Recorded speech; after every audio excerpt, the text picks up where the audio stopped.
Welcome back to my channel Shubhankar Academy. Let's bring a new way to study. আচ্ছা, আজকে আমরা class 9 এর science chapter start করব। Chapter number 8 motion. তো এই চ্যাপ্টারে আমরা কি টপিক কভার করব সেগুলো আমরা দেখে নিই। আমরা আজকে যেগুলো টপিক কভার করব সেই টপিকগুলো হচ্ছে Introduction about motion, definition of motion, motion along a straight line, distance and displacement. এই চারটা টপিক আজকে আমরা কভার করব। তারপরে আমরা মোশন কি মানে গতি কি, গতির বিষয়ে আমরা জানবো, গতিটা কি জিনিস হয়, গতির ডেফিনিশন করব, গতির সংজ্ঞাটা কি আমরা করব, সরলরৈখিক গতি কি হয় আর দূরত্ব এবং সরল। তো এই চারটা টপিক আজকে আমাদের ভিডিওতে কভার করব। তো ভিডিও শুরু করার আগে আজকে আমরা মোটিভেশন নিয়ে নিই। আজকের মোটিভেশন হচ্ছে hard work beats talent when talent doesn't work hard. আমাদের অনেকের মধ্যেই, অনেক ফ্রেন্ডসদের মধ্যে খুব ভালো ভালো ট্যালেন্ট থাকে। আমরা বলি যে ওর এই ট্যালেন্ট আছে, ওর এই ট্যালেন্ট আছে। আমাদের মধ্যে হয়তো ওই ধরনের ট্যালেন্টটা নেই। কেউ হয়তো খুব সুন্দর ছবি আঁকতে পারে, কেউ হয়তো খুব সুন্দর ডান্স করতে পারে, কার সুন্দর ট্যালেন্ট আছে। তো এই ট্যালেন্ট বলতে সেমন কিছু হয় না। এই ট্যালেন্ট শব্দটা কিসের উপর ডিপেন্ড করে? ট্যালেন্ট শব্দটা ডিপেন্ড করে হার্ড ওয়ার্ক। যে হার্ড ওয়ার্ক করবে সেই ট্যালেন্টটাকে পাবে। তার মানে তুমি যদি খুব বেশি হার্ড ওয়ার্ক করো, তাহলে যার ট্যালেন্ট যাকে যে পজিশনে নিয়ে যেতে পারে, তোমার হার্ড ওয়ার্ক তোমাকে সেম পজিশনে নিয়ে যেতে পারবে। তোমার হয়তো আজকে কোনো ট্যালেন্ট নেই, কিন্তু তুমি আজকে হার্ড ওয়ার্ক করো, আজকে কোনো একটা কাজের প্রতি তুমি তোমার নিজের মোটিভেশন আনো, তুমি সেই কাজটার প্রতি মন দিয়ে করো, হার্ড ওয়ার্ক করো, মেহনত করো, দেখবো তুমি আজকে ঠিক ওই কাজটার প্রতি তোমার একটা ট্যালেন্ট তৈরি হবে। তো ট্যালেন্ট সেইভাবেই তৈরি হয়। তো ট্যালেন্ট বলে সেমন কোনো ট্যালেন্টটা হার্ড ওয়ার্ক থেকে তৈরি হয়। ট্যালেন্ট দিয়ে তোমার হার্ড ওয়ার্ক তৈরি হয়, ঠিক আছে? ট্যালেন্টটা কোথা থেকে আসে? হার্ড ওয়ার্ক থেকে আসে। যখন তুমি হার্ড ওয়ার্ক করবে তখনই তোমার ট্যালেন্ট একটা ডেভেলপ হবে। তাই যখনই কোনো কাজ করবে, যখনই কোনো কাজ শুরু করবে, তখন তোমার ওটার মধ্যে তোমার মোটিভেশন লাগবে। তোমার একটা কাজ করার সময় তোমার এটাকে যেন মানে করতে ইচ্ছা না করলেও, যদি খুব দরকারি কাজ থাকে, যেমন পড়াশোনা করতে হবে, তো তোমাদের এখন পড়াশোনার কোনো উপায় নেই, করতে তো হবে, তাহলে তোমাদের হার্ড ওয়ার্ক করতে হবে। হার্ড ওয়ার্ক করলে আজকে তুমি একটা ভালো স্টুডেন্ট হতে পারবে, ঠিক আছে? তো এই স্টেটমেন্টটা নিয়ে আমরা আজকে পড়াশোনা শুরু করি। আমরা আজকে হার্ড ওয়ার্ক করি। তোমরা সবাই কপি আর পেন নিয়ে বসবে। আমি আজকে যেগুলো নোটস দিব সবাই সবার সাথে যুক্ত থাকবে, ঠিক আছে? চলো শুরু করি আমরা এখন। Introduction to motion. আচ্ছা, মোশন বললে আমরা কি বুঝি? মোশন বলে আমরা এটাই বুঝি যে তোমাদের ঘরের আশপাশে, তুমি এখন যেখানে বসে পড়াশোনা করছো, তার আশপাশে অনেক কিছু দেখতে পারবে যে স্থির অবস্থায় আছে, আর অনেক কিছু দেখতে পারবে কিছু গতিশীল অবস্থা আছে। যদি তোমরা এখন ফ্যানের নিচে বসে পড়ছো, উপর দিকে তাকিয়ে দেখো তোমার ফ্যানটা গতি অবস্থায় আছে। তারপরে বাইরে দিয়ে যদি কেউ সাইকেল চলা যায়, বা কেউ যদি কোনো গাড়িটা দিয়ে চলা যায়, তাহলে দেখবো ওরা মোশনে আছে। কিন্তু তুমিও বসে আছো, তুমি কেউ হয়তো ঘুমিয়ে আছে, বা তোমার টেবিলের উপর একটা গ্লাস রাখা আছে, বা টেবিলের উপর একটা বুকস রাখা আছে, সেটা আবার গতিতে নেই, ঠিক আছে? তো গতি বলে কি বুঝি আমরা? যে সময়ের সাথে সাথে কারো যদি বস্তুর অবস্থান চেঞ্জ হয়, তাহলে সেটাকে আমরা গতি বলবো। If the position of a particle changes with time, then we say that the particle is in motion. তাহলে গতি বলতে কি বুঝলাম?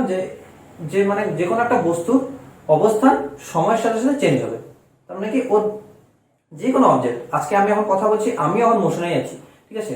আর প্র্যাকটিক্যালি বলতে গেলে এই টোটাল ইউনিভার্সের মধ্যে, এই টোটাল আমাদের যে সোলার সিস্টেম আছে, কোনো কিছুই তোমার মানে স্থির অবস্থা নেই, সবকিছু গতি। কারণ আমাদের পৃথিবী ঘুরছে। পৃথিবী যদি ঘুরছে, পৃথিবী নিজের এক্সিসে ঘুরছে, অ্যাজ ওয়েল এজ তোমার সূর্যের চারিদিকেও ঘুরছে। তার মানে কি, তোমার পৃথিবীতে মানে যদি আমরা বলি রেস্ট শব্দটা যদি আমি প্রয়োগ করি, বা মানে তোমার স্থির শব্দটা যদি প্রয়োগ করি, এই শব্দটার প্র্যাকটিক্যাল কোনো এক্সিস্টেন্স নেই। আমরা একটা পার্টিকুলার রেফারেন্স নিয়ে বলতে পারি যে হ্যাঁ, এই বস্তুটি স্থির, এই বস্তুর সাপেক্ষে স্থির। যেমন তুমি আর তোমার এক বন্ধু দুজনেই ট্রেনে যাচ্ছ, ঠিক আছে? দুজনেই ট্রেনে যাচ্ছ, কিন্তু তোমরা দুজন দিকে যখন দেখবে, তখন বলবো যে আমরা দুজনে স্থির বসে আছি, তার মানে আমরা দুজন স্থির আছি, দুজনের সাপেক্ষে। কিন্তু এবার তোমাদের দুইজনকে যদি বাইরে থেকে কেউ একজন লক্ষ্য করে, তাহলে তুমি বলবে যে না, এই দুইজন যে ছেলে ট্রেনে করে যাচ্ছে, ওরা মোশনে আছে, স্থিরে নেই। তার মানে আমরা এই স্থির শব্দ বা মোশন শব্দটা, আমরা যদি বলি মোশন, আমরা যদি গতির বর্ণনা করি, তাহলে এটা একটা আমাদের পার্টিকুলার মানে রেফারেন্স দিতে হবে। তার মানে একটা পার্টিকুলার রেফারেন্স নিয়ে আমরা পড়তে পারবো যে কে মোশনে আছে, কে গতিতে নেই। কারণ এই ইউনিভার্সে সবকিছুই মোশনে আছে। এই মোশন এবং রেস্ট, এই দুটোকে আমরা যদি পড়তে হয়, একটা পার্টিকুলার রেফারেন্স নিতে হবে। রেফারেন্স মানে একটা মানে মূল বিন্দু, একটা আমাদের তোমার মূল বিন্দু নিতে হবে। তো সেই মূল বিন্দুর উপরে ডিপেন্ড করে আমাদের তোমাদের গতি এবং রেস্টের বিষয়ে আমরা মানে রেস্ট এবং মোশনের বিষয়ে আমরা পড়াশোনা করতে পারবো। তো মোশন আর মোশনের যেটা সংজ্ঞা আছে, সেটা আমরা ডেফিনেশনটা আমরা লিখে নিই। মোশনের সংজ্ঞাটা কি হবে?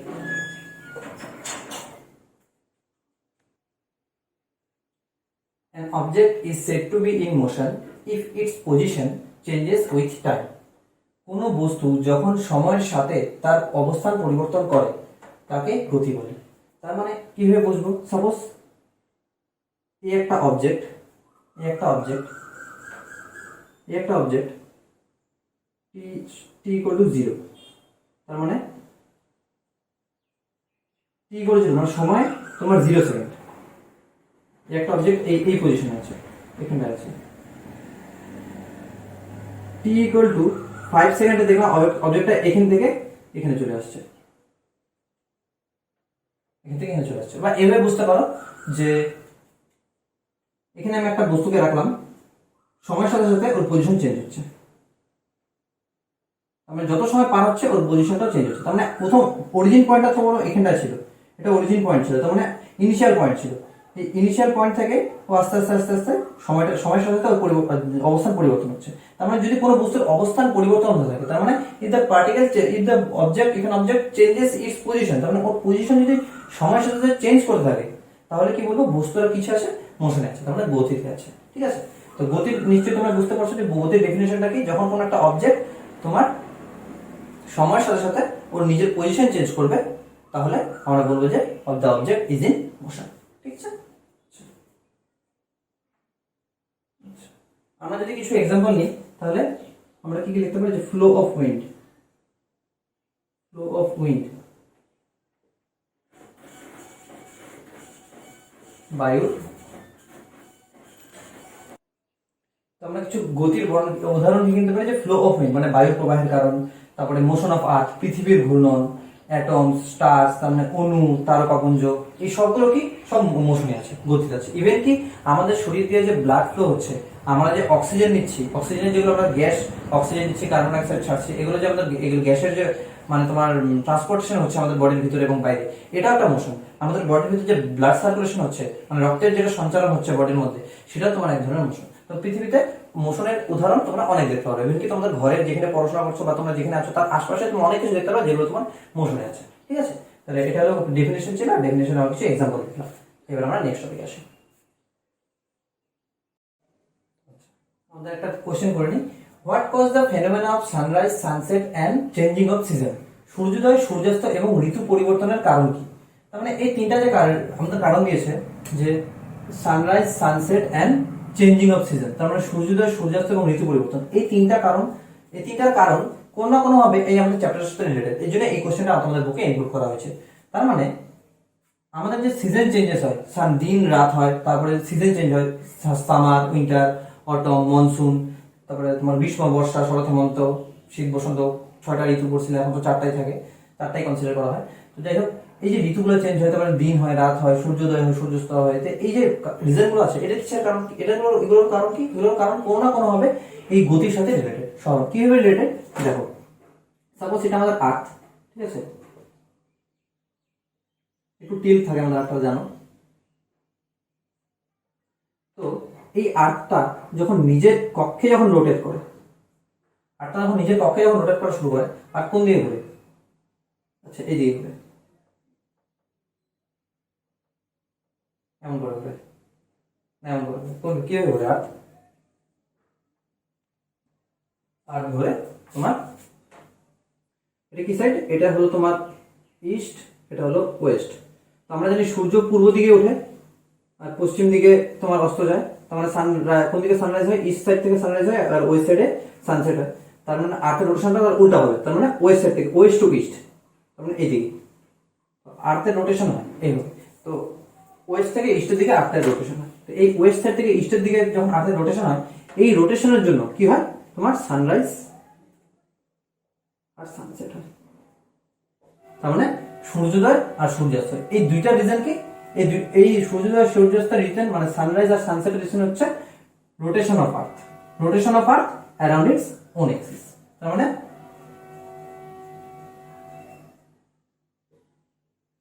Rotation of earth around its own axis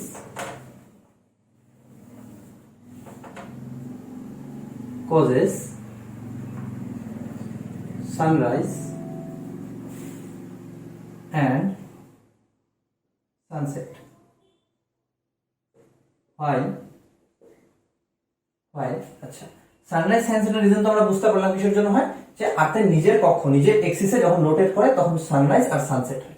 এবার ঋতু পরিবর্তনের কারণ কি আমরা সবাই জানি, এটা কিন্তু সান থাকে সেন্ট্রালে, সান আর তার চারদিকে রোটেট করে থাকে। কোনো সময় আর্থ থাকে এই জায়গায়, কোনো সময় আর্থ থাকে এই জায়গায়, কোনো সময় এই জায়গায় থাকে, কোনো সময় এই জায়গায় থাকে বছরে। কারণ এই একটা কমপ্লিট রোটেশন করতে কত সময়, কমপ্লিট রিভলিউশন করতে লাগে 365 ডেজ, 365 ডেজ 6 আওয়ার্স লাগে, তাই না? 365 ডেজ 6 আওয়ার্স লাগে।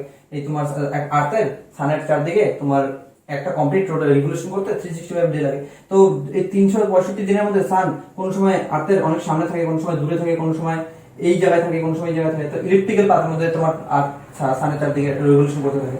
তো এই যখন আর্থ যখন সানের চারদিকে রিভলিউশন করে তখন কি হয়, সিজনাল চেঞ্জেস হয়। সিজনাল চেঞ্জ হয় তখন আমাদের ঠান্ডা। আমি এটার বেশি ডিপে যাবো না, কারণ এটা জিওগ্রাফির টপিক, ভূগোলের টপিক। ভূগোলে এটা তোমরা পাবা বা মেবি পাইছো। তো তোমার তোমার যে যেটা তোমার চেঞ্জিং অফ সিজন আছে, এই চেঞ্জিং অফ সিজনের রিজন কি, যে সানের আর্থের যেটা রিভলিউশন আছে অ্যারাউন্ড সান, এটার জন্য কি হয় তোমার সিজন চেঞ্জ হয়। তার মানে ঋতু পরিবর্তনের কারণ কি, পৃথিবী সূর্যের চারিদিকে পরিক্রমা করার ফলে যেটা চেঞ্জেস হয় সেটা হচ্ছে ঋতু পরিবর্তন হয়, সেটা করার ঋতু পরিবর্তন হয়। তো এটা অ্যান্সারটা আমরা কি লিখবো,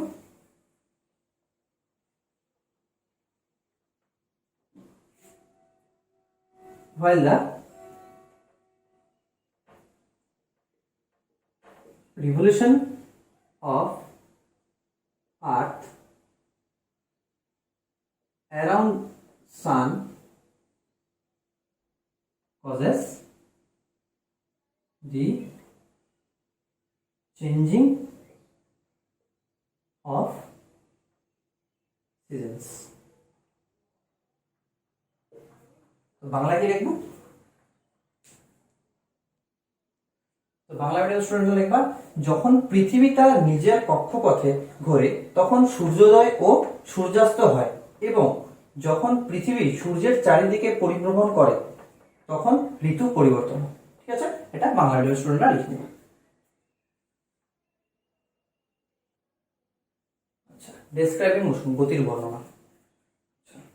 আমরা যদি বোঝাতে চাই, কেউ আমাদেরকে সাপোজ জিজ্ঞেস করলো, যে একটা আননোন পার্সন আমাদের শহরে আসলো, এসে জিজ্ঞেস করলো যে এই স্কুলটা কোথায়, ঠিক আছে, এই স্কুলটা, বা বললো আমাদের গুয়াহাটিতে গিয়ে বললো গুয়াহাটি ইউনিভার্সিটিটা কোথায়, গুয়াহাটি ইউনিভার্সিটিটা কোন দিকে, ঠিক আছে। এখন গুয়াহাটি ইউনিভার্সিটিটা কোন দিকে, তো তোমরা যারা গুয়াহাটিতে থাকো, ঠিক আছে, যারা গুয়াহাটিতে থাকো, যারা তোমরা জানো অ্যাড্রেসটা জানো, তোমরা কিভাবে বলবা যে গুয়াহাটি কিলোমিটার, গুয়াহাটি ইউনিভার্সিটিটা এখান থেকে 2 কিলোমিটার, গুয়াহাটি ইউনিভার্সিটিটা 2 কিলোমিটার, এরকম করে বললে তো হবে না, বুঝবে না। তোমার হয়তো গুয়াহাটি, এটা সাপোজ গুয়াহাটি ইউনিভার্সিটি, আর তোমরা আছো এই জায়গাটা, এই জায়গাটা দাঁড়িয়ে একটা লোক তোমাকে কোশ্চেনটা জিজ্ঞেস করেছে, এই পয়েন্টটা তোমরা আছো, আর এই ডিস্টেন্সটা সাপোজ 2 কিলোমিটার, ঠিক আছে। আর এটা কি সাইড, এটা হচ্ছে নর্থ সাইড, তার মানে উত্তর সাইড। আচ্ছা, এবার তোমাকে যদি জিজ্ঞেস করে যে ভাই এখান থেকে গুয়াহাটি ইউনিভার্সিটিটা কত দূর বা কোন দিকে, তখন তোমরা কি বলবা, সাপোজ এটা একটা পজিশন, এটা একটা তোমার ধরে নাও বাস স্ট্যান্ড ধরে নাও একটা বাস স্ট্যান্ড, একটা লোক নেমে তোমরা ওখানে দাঁড়িয়েছিলে, তোমাদের কাউকে জিজ্ঞেস করলো যে গুয়াহাটি ইউনিভার্সিটিটা কোন দিকে, কোন সাইডে হবে, তখন তোমরা কি বলবা, যে এই বাস স্ট্যান্ড থেকে নর্থ সাইডে 2 কিলোমিটার গেলে তুমি গুয়াহাটি ইউনিভার্সিটিটা পাবো। তার মানে আমাদের এই পার্টিকুলার গুয়াহাটি ইউনিভার্সিটিটাকে বোঝানোর জন্য আমরা একটা ফ্রেম অফ রেফারেন্স নিয়েছি, তো এই বাস স্ট্যান্ডটাকে আমরা ফ্রেম অফ রেফারেন্স নিয়েছি। এই বাস স্ট্যান্ডের সাপেক্ষে, এটার সাপেক্ষে গুয়াহাটি ইউনিভার্সিটি হবে তোমার 2 কিলোমিটার নর্থ সাইডে। এখন কেউ যদি তোমার এই সাইড থেকে বলে, তাহলে সে কি বলবে, যে সে বলবে যে এখান থেকে সাপোজ 4 কিলোমিটার ইস্ট সাইডে। এটা এই পয়েন্ট ধরে নিলাম। এই বি পয়েন্টে যদি কনসিডার করে গুয়াহাটি ইউনিভার্সিটি, এখান থেকে যদি তোমাকে কেউ জিজ্ঞেস করে যে গুয়াহাটি ইউনিভার্সিটি কোন সাইডে, তোমরা তখন কি বলবা, যে এখান থেকে গুয়াহাটি ইউনিভার্সিটি 4 কিলোমিটার ইস্ট সাইডে। তার মানে আমাদের যদি কোনো একটা পার্টিকুলার পজিশন দেখাতে হয়, তাহলে আমরা একটা নির্দিষ্ট পয়েন্ট বোঝাবো, সেই পয়েন্টের সাপেক্ষে আমরা বলতে পারবো যে একটা রেফারেন্স পয়েন্ট দিব, সেই রেফারেন্স পয়েন্টের সাপেক্ষে আমরা বুঝতে পারবো যে তোমার যে কোনো একটা পার্টিকুলার পজিশন কোথায় আছে। একটা পার্টিকুলার পজিশন বোঝানোর জন্য আমাদের একটা রেফারেন্স পয়েন্ট নেওয়া খুব দরকার। তো আমরা যে পার্টিকুলার পজিশনটা নিলাম, এই পার্টিকুলার পজিশনটাকে, মানে একটা যে ফিক্সড পয়েন্ট নিলাম, এই ফিক্সড পয়েন্টটাকে বলা হয় অরিজিন। কি বলা হয়, অরিজিন। তার মানে তোমার প্রারম্ভিক বিন্দু।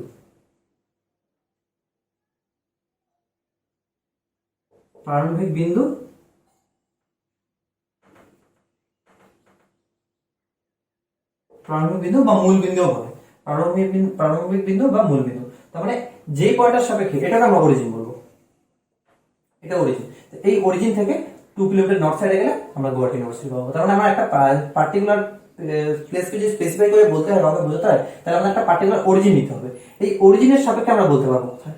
ঠিক আছে, এখন তোমাকে যদি জিজ্ঞাসা করে যে তোমার ঘরটা কোথায়, তুমি ডাইরেক্টলি বলতে পারবে যে আমার ঘরটা তোমার এখানে, আমার ঘরটা তোমার বোঝাতে যদি হয়তো বলতে হবে যে তোমার আমি যে জায়গাতে আছি এই জায়গা থেকে 50 কিলোমিটার নর্থ সাইডে গেলে আমাদের ঘর পাওয়া যাবে। তো এইভাবে তোমার ডিসক্রাইব করতে হবে। তার মানে তুমি একটা পার্টিকুলার অরিজিন থেকে বোঝাতে হবে। এখন তুমি ডাইরেক্টলি বলতে পারবে না আমার ঘরটা 50 কিলোমিটার দূরে। তো 50 কিলোমিটার দূরে যদি বলো তাহলে সে তোমার অ্যান্সার পাবে না, তাই না? 50 কিলোমিটার কোন দিকে যাবে? সেই 50 কিলোমিটার এখান থেকে তুমি বললে যে তোমার ঘরটা, কিছু টেকনিক্যাল ইস্যু ছিল।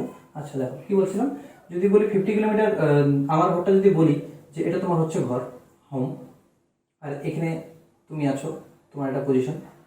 এখন তোমাকে এখানে কেউ জিজ্ঞেস করলো এটা এটা তোমার, আমরা এক্সে ডিভাইড করে দিলাম, এটা নর্থ সাইড, এটা ইস্ট সাইড, তাহলে এটা কি হবে north east. North east side হলো এটা 50 কিলোমিটার।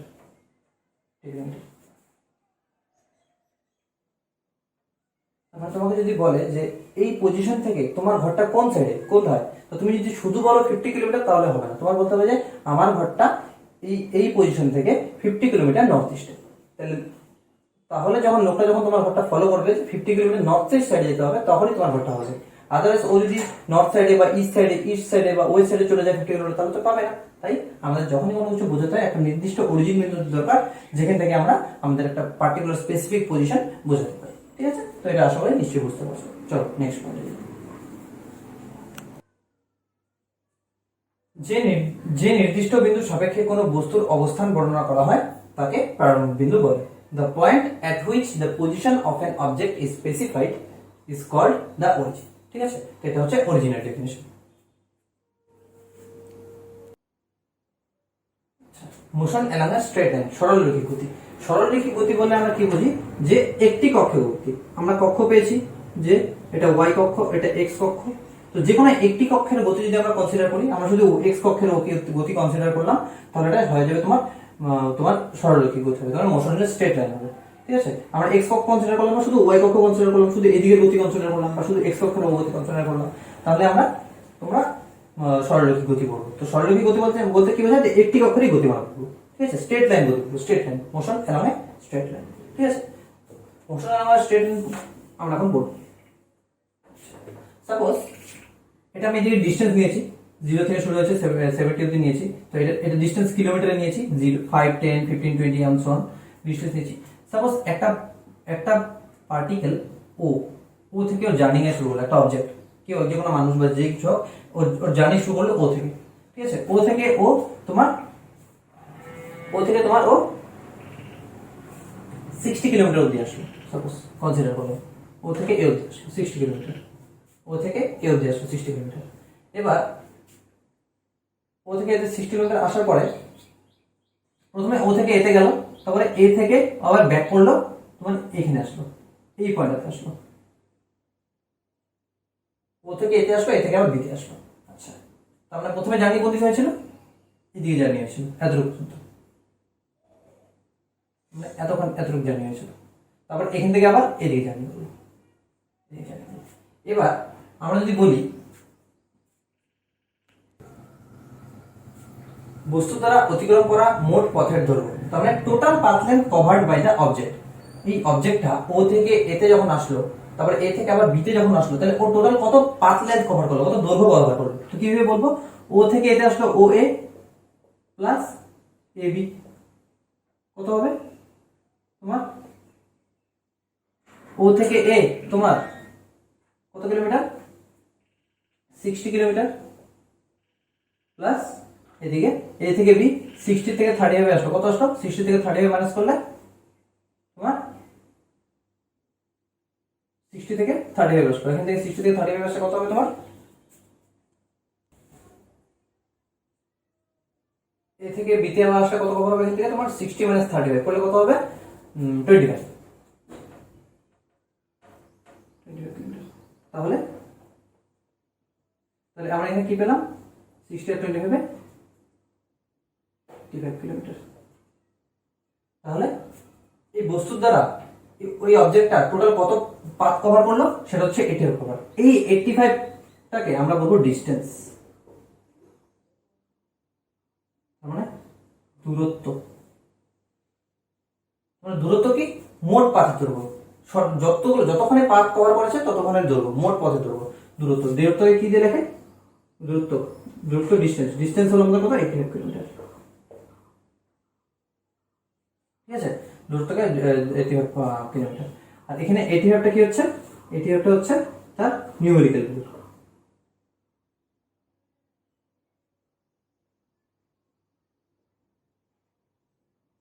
নিউমেরিক্যাল ভ্যালু তার মানে সাংখ্যিক মান।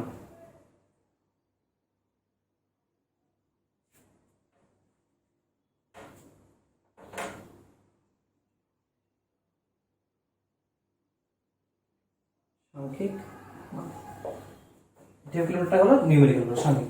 তার মানে যখনই আমরা কোনো দূরত্ব বোঝাবো, তো দূরত্ব বোঝানোর জন্য আমরা কিভাবে বোঝাবো? তার সে কতখানি মানে বস্তুটা কতখানি পাথ কভার করলো, ডিস্টেন্স কভার করলো, মানে পাথ পথের দৈর্ঘ্য কতখানি কভার করলো, সেই মোট পাথটাকে আমরা দূরত্ব দিয়ে বোঝাই। ঠিক আছে, তার মানে ও থেকে এতে আসলো 60, এ থেকে বিতে আসলো 35 আর 25, তো এই 60 আর 25 মিলে তোমার কি আসলো?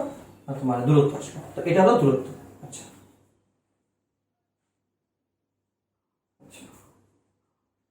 the numerical value of a physical quantity is its magnitude। তার মানে তোমার যে কোনো ভৌতিক রাশির সাংখ্যিক মান এর দূরত্ব বোঝায়। তার মানে যেখানে সাংখ্যিক মানটা আমরা পেয়েছিলাম 85 কিলোমিটার, এই সাংখ্যিক মানটাকে তার তোমার এই ভৌতিক রাশিটাকে কি বলবে? ম্যাগনিটিউড, মানে তোমার সাংখ্যিক মান বলবে এই নিউমেরিক্যাল ভ্যালুটাকে। তার মানে এই সাংখ্যিক মানটাকে তোমার কি বলবে? এর পরিমাণ বোঝায়, তার মানে ম্যাগনিটিউড বোঝায়। তার মানে এটা হচ্ছে ম্যাগনিটিউড, ম্যাগনিটিউড ম্যাগনিটিউড বোঝায়। তার মানে সাংখ্যিক মান, পরিমাণ, পরিমাণ। এই তোমার সেটাকে কি বলে? তোমার 85 কিলোমিটার যে আমরা এই সাংখ্যিক মানটাকে বোঝালাম, এটাকে আমাদের বলবো এই ভৌতিক রাশিটার পরিমাণ। পরিমাণটা কত হবে? 85 কিলোমিটার। তো দূরত্বটা কি জিনিস বুঝতে পারছো? দূরত্ব হচ্ছে সাপোজ এই একটা পার্টিকেল এখান থেকে স্টার্ট করলো, এরকম করে কভার করে আবার এখানে আসলো, তাহলে আমরা যদি বলি এখান থেকে এখানে আসাতে এটা কত ডিস্টেন্স কভার করলো, মানে এই টোটাল পার্টটা আমরা যদি স্কেল দিয়ে মাপা শুরু করি, তো এই টোটাল পার্টটা যেটা হবে সেটা হচ্ছে দূরত্ব। এবার দূরত্বের পরে আমরা আসি সরণে। সরণ কি জিনিস? তার মানে ডিসপ্লেসমেন্ট কি জিনিস? ডিসপ্লেসমেন্ট।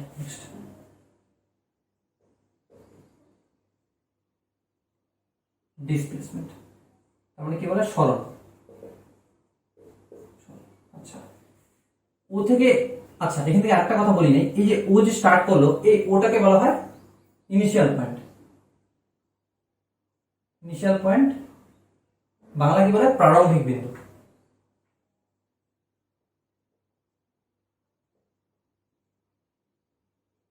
প্রারম্ভিক বিন্দু, ওটাকে বলে ইনিশিয়াল পয়েন্ট। আর এই বি যেটা জানি শেষ করেছে সেটাকে বলে ফাইনাল পয়েন্ট।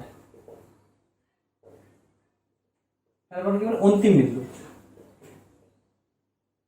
অন্তিম বিন্দু মানে জার্নি যেখান থেকে স্টার্ট হয় সেটাকে বলা হয় ইনিশিয়াল পয়েন্ট, আর যেখানে জার্নি শেষ হয় সেটাকে বলা হয় final point.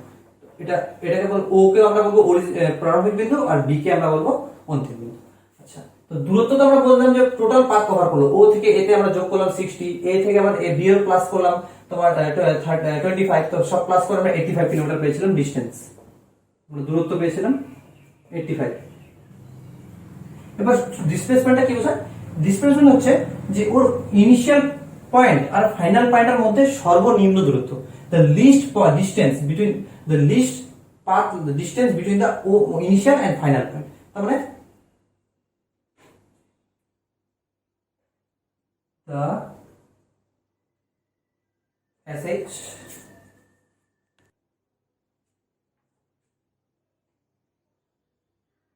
the distance between the point O and C is called displacement। Displacement তার মানে ও এবং সি না বি, ও এবং বি এর মধ্যবর্তী যেটা নিম্নতম দূরত্ব আছে, লিস্ট শর্ট ডিস্টেন্স আছে, এই ও বি এর ডিস্টেন্সটাকে আমরা কি বলবো, ডিসপ্লেসমেন্ট বলবো। ঠিক আছে, তাহলে ডিসপ্লেসমেন্ট কত হবে, ওবি কত হবে, ওবি হবে তোমার কত হবে, 0 থেকে 35 কিলোমিটার, তো 35 কিলোমিটার। ঠিক আছে, নেক্সট ডিসপ্লেসমেন্টের ডেফিনিশন কি হবে, the shortest distance measured from the initial and the final position of an object is known as the displacement. বস্তুর প্রারম্ভিক এবং অন্তিম অবস্থানের মধ্যবর্তী ক্ষুদ্রতম দূরত্বকে সরণ বলে। তো এটা তোমরা নোট ডাউন করে নিবে। তো এবার আমরা তোমাদেরকে একটা হোমওয়ার্ক দিব। হোমওয়ার্ক দেওয়ার আগে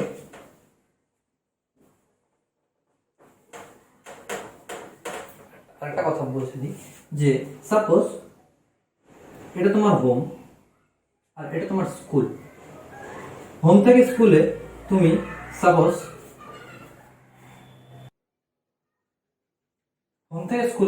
তোমার তুমি যাওয়ার সময় এই রাস্তা দিয়ে গেলে,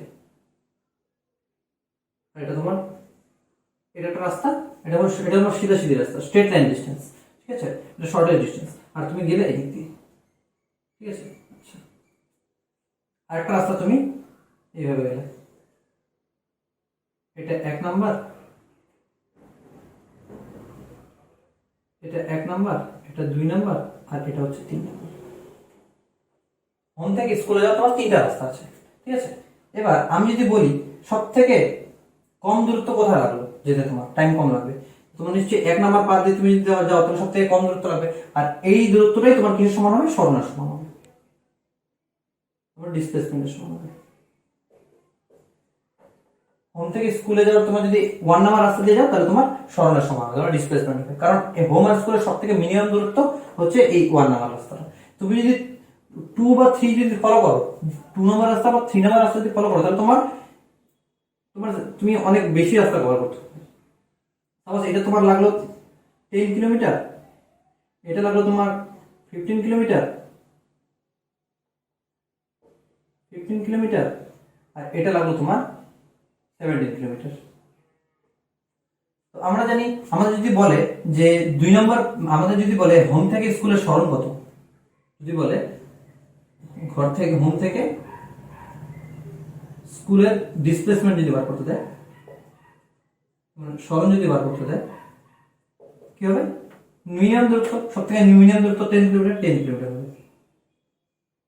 যদি আমাদের যদি বলে ডিস্টেন্স বার করতে, তখন আমাদের মেনশন করে বলতে লাগবে যে আমরা ডিস্টেন্স কোন দিকে বার করবো। যদি আমরা 1 নাম্বার পাথ দিয়ে ফলো করি তাহলে আমাদের 10 কিলোমিটারই হবে, 1 নাম্বার পাথের জন্য কি হবে, 10 কিলোমিটার হবে। যদি 2 নম্বর পাথ ফলো করি তাহলে আমাদের 15 কিলোমিটার হবে, যদি 3 নম্বর পাথ ফলো করি আমাদের 17 কিলোমিটার হবে। তার মানে ডিস্টেন্সের মান ডিসপ্লেসমেন্টের সমান হতে পারে। ঠিক আছে, ডিস্টেন্স আর ডিসপ্লেসমেন্ট সমান হতে পারে, কিন্তু ডিস্টেন্স কোনোদিনও ডিসপ্লেসমেন্ট থেকে ছোট হবে না। ঠিক আছে, তার মানে সরণ দূরত্বের, ডিস্টেন্স হচ্ছে দূরত্ব, দূরত্ব কোনো সময় সরণ থেকে ছোট হতে পারে না। হয়তো দূরত্বের সমান হবে, সরণ দূরত্বের সমান হবে, সরণ দূরত্ব থেকে ছোট হতে পারে। আর আরেকটা ক্ষেত্রে তুমি এখান থেকে স্কুলে গিয়ে তোমার সাপোজ জার্নিটা এরকম স্টার্ট হলো, এটা হোম থেকে একটা জায়গায় গেলে স্কুল থেকে আরেকটা জায়গায় গেলে তোমার বুক স্টলে গেলা, বুক কিনতে গেলা বুক স্টলে, তো হোম থেকে স্কুল থেকে বুক স্টল থেকে ঘরে আসলা, 3 জায়গায় আসলা। তো তোমার যদি এখানে যদি তোমাকে ডিস্টেন্স বার করতে দেয়, মোট দূরত্ব বার করতে দেয়, তাহলে এটা সাপোজ ধরে নিলে তোমার 10 কিলোমিটার, এটা তোমার 5 কিলোমিটার, আবার এখানে তোমার 7 কিলোমিটার। ঠিক আছে, তাহলে তোমার টোটাল ডিস্টেন্স, তোমার দূরত্ব তোমার কত হবে এই ক্ষেত্রে,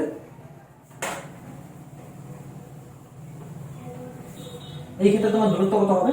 আমি যদি দূরত্ব বার করি, মানে ডিস্টেন্স যদি বার করি, দূরত্ব যদি বার করি,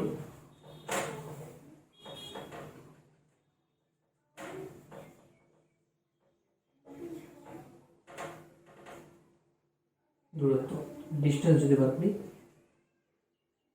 এই কন্ডিশনটার জন্য, হোম থেকে স্কুল 10, স্কুল থেকে বুক স্টল 5 কিলোমিটার, আর বুক স্টল থেকে হোমে আবার আসলে 7 কিলোমিটার। তো 10 প্লাস 5 15, 15 প্লাস 7 22।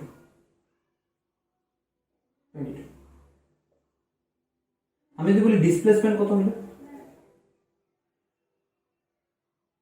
তুমি যদি বলি সরণ কত হয়েছে তোমার, ডিসপ্লেসমেন্ট তুমি কতটা ডিসপ্লেস পেলে, তার মানে তোমার এটা তোমার ইনিশিয়াল পজিশন আর ফাইনাল পজিশন তোমার এটাই তোমার ফাইনাল পজিশন।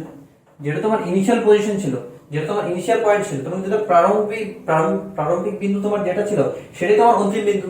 তাহলে প্রারম্ভিক বিন্দু আর অন্তিম বিন্দু যদি সমান সমান হয়ে যায় তাহলে তোমার ডিসপ্লেসমেন্ট কি হয়ে যাবে, জিরো হয়ে যাবে, তাই না? জিরো হয়ে যাবে। তার মানে আমরা কি দেখতে পেলাম যে ডিসটেন্স আর ডিসপ্লেসমেন্ট তোমার সমান হতে পারে, ডিসটেন্স ডিসপ্লেসমেন্ট থেকে বেশি হতে পারে, আর ডিসপ্লেসমেন্টের মান শূন্য হতে পারে। এবার আমি তোমাকে একটা কোশ্চেন দিব, সেটা তোমাদের হোমওয়ার্ক, আর আজকের টপিকটা এখানে শেষ হবে।